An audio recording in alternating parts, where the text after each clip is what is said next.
Jerry Cohen is titularly Professor of Social and Political Theory and Fellow of All Souls, Oxford.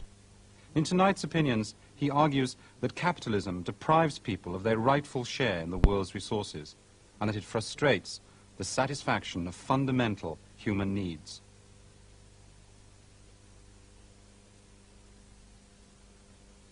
I'm going to start with a story which was told by the American cartoonist Al Capp. The story is about a creature called the shmoo.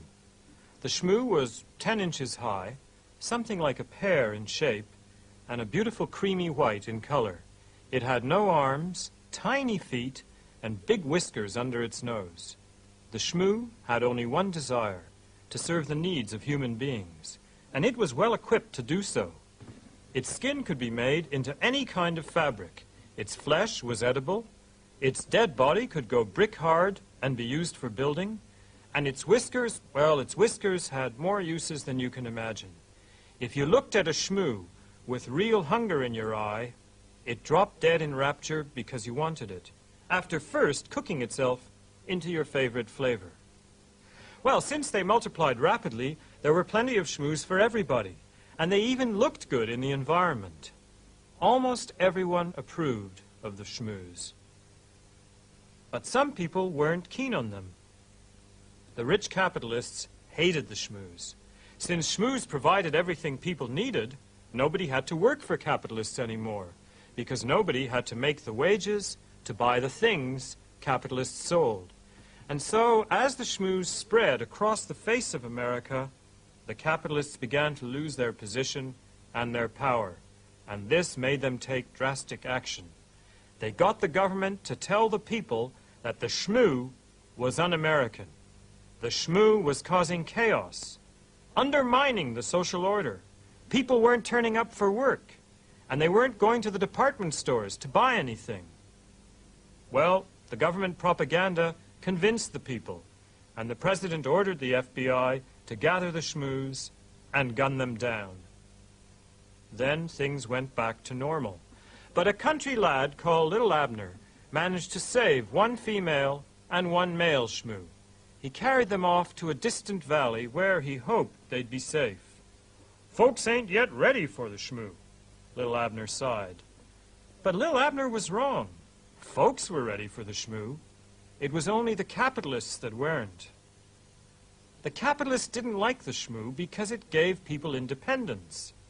And when people don't depend on them for work and for goods, capitalists lose their privileged place. People haven't always depended on capitalists. They never, of course, had shmoos, but they did have land, and the things they get from shmoos in Al Capp's story, they got by working the land in pre-capitalist history. It's true that they didn't keep everything they produced on the land. Monarchs and their hangers-on and various lords and ladies were usually able to take quite a bit of their product. But the people didn't depend for their survival on any superiors until, after a long history of forced expropriation and plain and crooked dealing, they found themselves without any resources for producing things, except their own labor. And in order to survive, they had to hire themselves out to capitalists, who now had all the other resources. So we got a new setup, and in this new setup, workers sold their labor and capitalists bought it, and the buyers treated the sellers as nothing but sources of profit. So when the buyers didn't need all the labor that was offered, some workers were denied employment. And since they had no land or shmoos to live off, they became beggars and vagabonds and inmates of workhouses, or they simply wasted away. Well, of course, things aren't quite that bad now. Capitalism isn't as pure and ruthless as it used to be. The dispossessed workers defended themselves by uniting in trade unions, and the coming of the welfare state, with its public provision of necessities, means that workers don't depend for everything they need on finding someone who wants to buy their labor. The trade unions and the welfare state were savagely resisted by the capitalists, but they've come to stay. Now, advocates of pure capitalism describe it as a system in which people freely exchange their own private property. Socialists deny the freedom and fairness of that exchange. They complain that some are able to bring vast assets to market, while most people have nothing to sell except their own capacity to work. That's the socialist complaint. But against that socialist complaint, lots of capitalists will say, hang on a minute, wait a second. It's true that I have vast assets now, but I started with practically nothing except my own talent and courage, and it was by using them that I made my pile. You can't talk about lack of fairness. I had no unfair advantage in the race for wealth. Well, the socialist might reply that it's pretty rare these days for a capitalist to begin with brains and grit alone, but I want to focus here on just such self-made capitalists, since their wealth does look pretty legitimate. Well, if you think about that wealth, what's it made of? In its immediate form, it's just bits of paper, records and ledgers, share certificates, and so on. But the reason why those things are valuable is that they entitle their possessor to material resources, to raw and transformed parts of nature, to iron ore that's been turned into steel, to factories and energy and power lines and tracts of land and minerals under the sea. The capitalist is happy to tell us how he got all that stuff. He says, look, I got it through my own hard work and enterprise. I didn't get it from my parents. I didn't get it by stealing or cheating. But we can ask a deeper question, a question which is much more difficult for him to answer, a question which is prompted by the realization that everything he owns, everything, either is or was made of something which once was nobody's private property. The deep question is, how did it come to be anybody's private property in the first place? You see, the capitalist says that he got his wealth through free market exchange.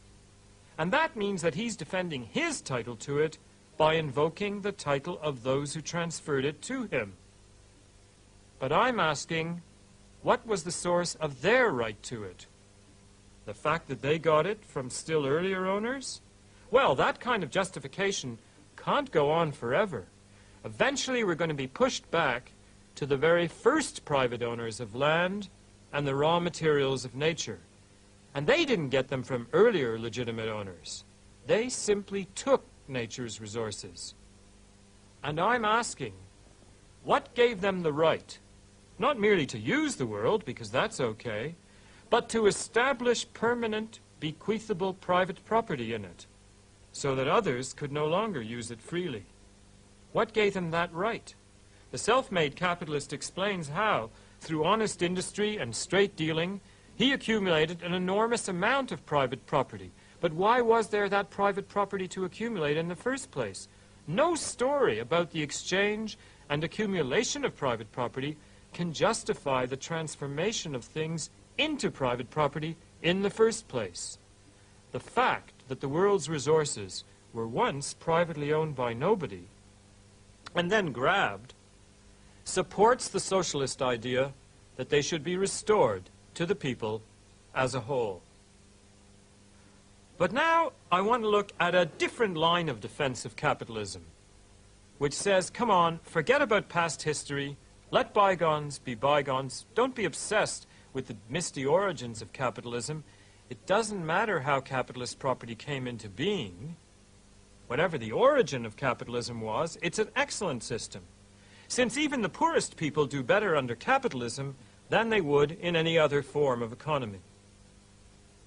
Well, the argument for the idea that capitalism promotes human benefit is pretty familiar.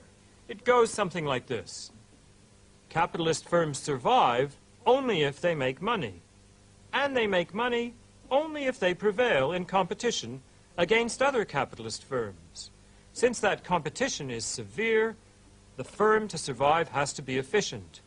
If firms produce incompetently, they go under. So they have to seize every opportunity to improve their productive facilities and techniques so that they can produce cheaply enough to make enough money to go on.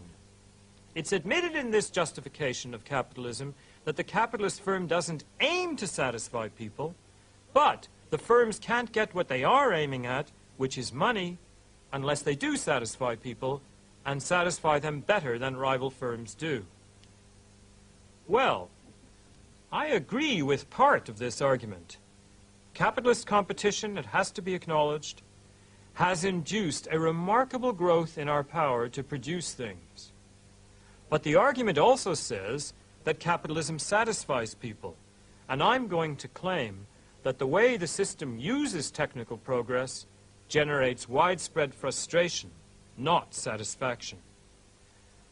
My anti-capitalist argument starts with the very same proposition with which the argument praising capitalism begins. Namely, this proposition: the aim of the capitalist firm is to make as much money as it can. It isn't basically interested in serving anybody's needs. It measures its performance by how much profit it makes. Now, that doesn't prove straight off that it isn't good at serving needs. In fact, the case for capitalism that I expressed a moment ago might be put as follows. Competing firms trying not to satisfy needs, but to make money, will in fact serve our needs extremely well, since they can't make money unless they do so. Okay, that's the argument. But I'm now going to show that the fact that capitalist firms aren't interested in serving human needs does have harmful consequences. Recall that improvement in productivity is required if the firm's going to survive in competition. Now, what does improved productivity mean? It means more output for every unit of labor. And that means that you can do two different things when productivity goes up. One way of using enhanced productivity is to reduce work and extend leisure, while producing the same output as before. Alternatively, output may be increased while labor stays the same. Now, let's grant that more output is a good thing. But it's also true that for most people, what they have to do to earn a living isn't a source of joy. Most people's jobs, after all, are such that they benefit not only from more goods and services, but also from a shorter working day and longer holidays. Just consider, if God gave all of us the pay we now get, and granted us freedom to choose whether or not to work at our present jobs for as long as we pleased, but for no extra pay, then there'd be a big increase in leisure time pursuits. So improved productivity makes two things possible. It makes possible either more output or less toil, or of course some mixture of both. But capitalism is biased in favor of the first option only, increased output, since the other, reduction of toil, threatens a sacrifice of the profit associated with greater output and sales. What does a firm do when the efficiency of its production improves? Well, it doesn't just reduce the working day of its employees and produce the same amount as before. Instead, it makes more stuff. It makes more of the goods it was already making. Or if that isn't possible, because the demand for what it's selling won't expand, then it lays off part of its workforce and seeks a new line of production in which to invest the money it thereby saves. Eventually, new jobs are created and output continues to expand, although there's a lot of unemployment and suffering along the way. Now, the consequence of the increasing output which capitalism favors is increasing consumption. And so we get an endless chase after consumer goods just because capitalist firms are geared to making money and not to serving the interests of consumers. Alfred P. Sloan, who once ran General Motors in the United States, said that it was the business of the automobile industry to make money, not cars. I agree, and that, I'm saying, is why it makes so many cars. It would make far fewer if its goal weren't money, but, say, providing people with an efficient and an inoffensive form of transport. If the aim of production were the satisfaction of need, then rather less would be produced and consumed than is in fact produced and consumed. And most of us would lead less anxious lives, and have more time and energy for the cultivation and enjoyment of our own powers. Now, I'm not some kind of fanatical Puritan who's against consumer goods. I'm not knocking consumer goods. Consumer goods are fine. But the trouble with the chase after goods in a capitalist society is that we'll always, most of us, want more goods than we can get, since the capitalist system operates to ensure that people's desire for goods is never satisfied. Business, of course, wants contented customers, but they mustn't become too contented, since when customers are satisfied with what they've got, they buy less and work less, and business dwindles. That's why in a capitalist society, an enormous amount of effort and talent goes into trying to get people to want what they don't have. That's why there's feverish product innovation, huge investments in sales and advertising, and planned obsolescence. In order to keep going as a system, capitalism has to keep people on the go, and it creates a great deal of strain and nervous tension. The Rockefellers make sure that the Smiths need to keep up with the Joneses, and in a forlorn attempt to keep up, because not everybody can manage to keep up, people work their lives away and sometimes take extra jobs in order to buy things they don't have the time to enjoy because of the time they spend working to buy them. Well, in earlier periods of capitalist history, its preference for output conferred on the system a progressive historical role. Capitalism raised us above the scarcity imposed by nature under which pre-capitalist peasants labored. But as that natural scarcity recedes, the output preference renders capitalism reactionary. It can't realize the possibilities of liberation it creates. Having lifted the burden of natural scarcity, it contrives an artificial scarcity, which means that people never feel they have enough. Capitalism brings humanity to the very threshold of liberation and then locks the door. We get near it, but we remain on a treadmill just outside it. Sometimes people fall off that treadmill, and recently in this country, that's happened on a large scale. I'm referring again to the problem of unemployment, which is now enormous in Britain. The same system that overworks people in the interest of profit also deprives them entirely of work when it's not profitable to employ them. And what we get as a result is not something that we could imagine, a reasonable amount of work and a balanced existence for everyone, but grotesque overemployment for some, together with rending unemployment for others. How can they say that this system satisfies human need when homeless people in Britain need housing and unemployed bricklayers need work? How can anybody think that it's a system that promotes human benefit when it projects the message that the only way to self-esteem is to be the owner of a BMW or at least a Ford Sierra? And then it throws millions of families into a destitution where they can barely afford sausages to feed their children. So I'm very skeptical about the claim that capitalism is so good at satisfying our needs as consumers. And anyway, people have needs which go beyond the need to consume. One of those needs will, because it's so important, occupy most of the rest of this talk. It's a person's need to develop and exercise his or her talents. When people's capacities lie unused, they don't enjoy the zest for life which comes when their faculties flourish. Now, people are able to develop themselves only when they get good education. But in a capitalist society, the education of children is threatened by those who seek to fit education to the narrow demands of the labor market. And some of them think that what's now needed to restore profitability to an ailing British capitalism is a lot of cheap, unskilled labor. And they conclude that education should be restricted to ensure that it'll supply that labor.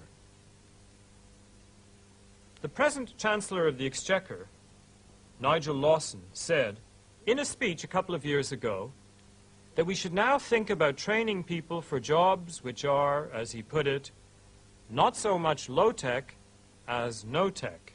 Now, what sort of education is contemplated in that snappy statement, not so much low-tech as no-tech?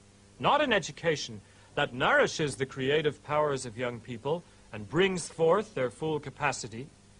Nigel Lawson is saying that it's dangerous to educate the young too much because then we produce cultivated people who aren't suited to the low-grade jobs the market will offer them.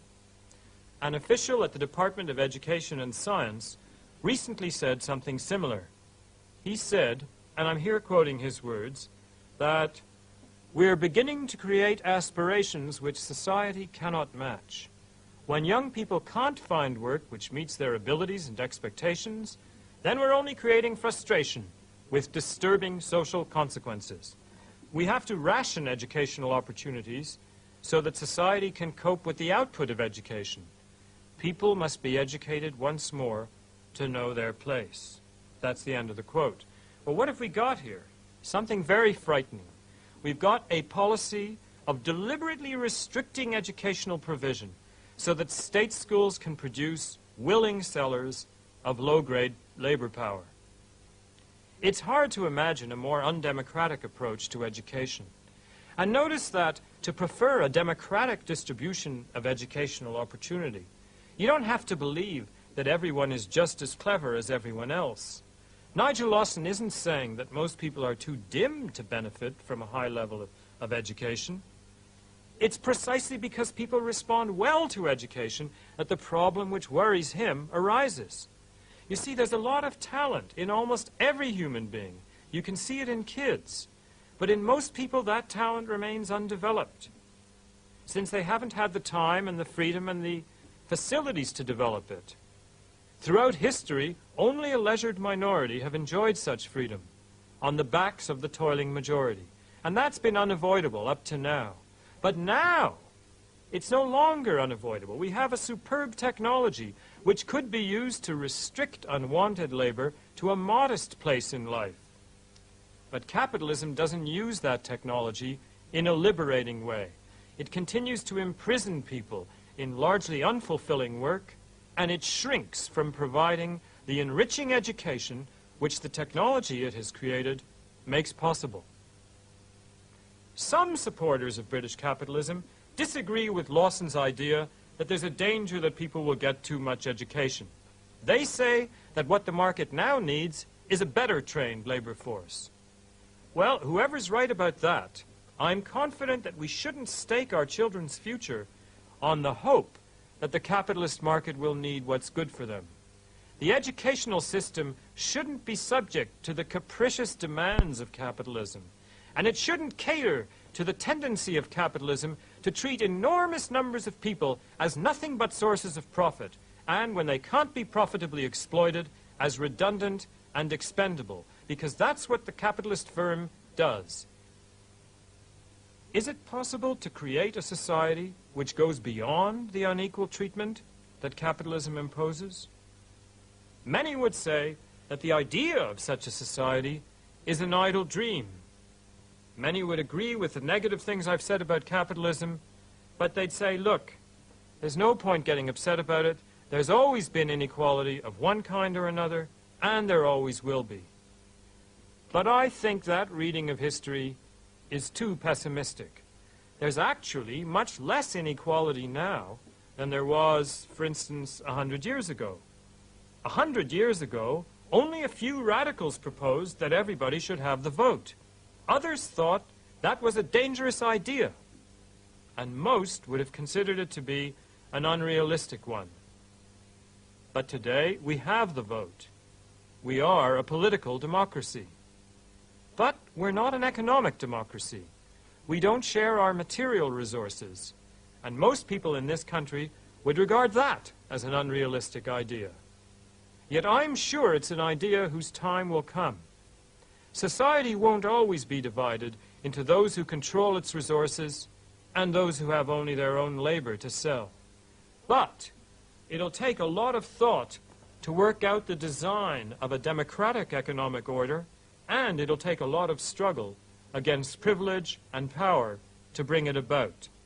We can't go back to being independent peasant communities, and even if we could, we'd be sacrificing the tremendous gains we owe to capitalism if we did so. Nor is anybody going to provide us with schmooze. The obstacles to economic democracy are considerable. But just as no one now would defend slavery or serfdom, I believe that a day will come when no one will be able to defend a form of society in which a minority profit from the dispossession of the majority.